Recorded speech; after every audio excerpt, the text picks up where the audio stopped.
Hello guys, പവിത്രം പുത്തൻ promo വിശേഷങ്ങളിലേക്ക് എല്ലാ കുട്ടികാർക്കും സ്വാഗതം. അങ്ങനെ നമ്മുടെ പുതിയ പ്രൊമോയിൽ നമ്മുടെ വിക്രം വസവനെ പോയി കാണുന്നുണ്ട്. എന്നിട്ട്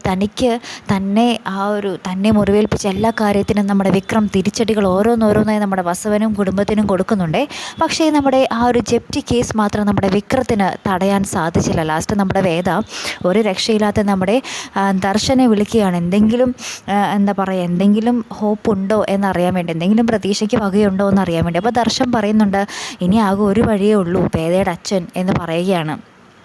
അങ്ങനെ തന്നെ നമ്മുടെ ദർശൻ വേദയുടെ അച്ഛനെ പോയി കാണാൻ പോകുന്നുണ്ട്. അപ്പോൾ നമ്മുടെ അച്ഛൻ പറയുന്നുണ്ട്, ഞാനൊരു പൈസ പോലും കൊടുത്ത് സഹായിക്കില്ല എന്ന് പറയുകയാണ്. എന്താ ഉദ്ദേശിക്കുന്നത് അദ്ദേഹം എന്ന് മനസ്സിലാകുന്നില്ല കേട്ടോ. അപ്പുറത്ത് നമ്മുടെ അച്ഛൻ, നമ്മുടെ സുധാകരൻ മാഷ് ഭയങ്കരമായിട്ട് നെഞ്ചത്തടിച്ച് കരയുകയാണ്.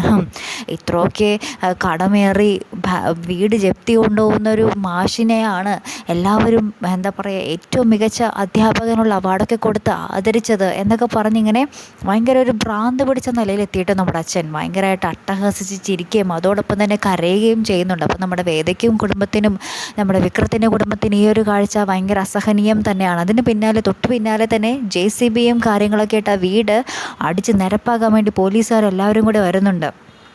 അപ്പോൾ ഇവർക്കൊക്കെ ഈ വീട്ടുകാർക്ക് എന്ത് ചെയ്യണമെന്നറിയാതെ ഇങ്ങനെ പകച്ചു നിൽക്കുകയാണ്. ഏറ്റവും ഒടുവിൽ നമ്മുടെ വേദ നന്ദിനി ഇടത്തിയുടെയും നമ്മുടെ ശ്രീജ ഇടത്തിയുടെയും കൈ പിടിച്ചുകൊണ്ട് ഈ JCBയുടെ മുന്നിൽ ഇങ്ങനെ നിൽക്കുന്നൊരു രംഗങ്ങൾ തന്നെയാട്ടോ കൂട്ടുകാരെ നമുക്ക് കാണുവാൻ സാധിക്കുന്നത്.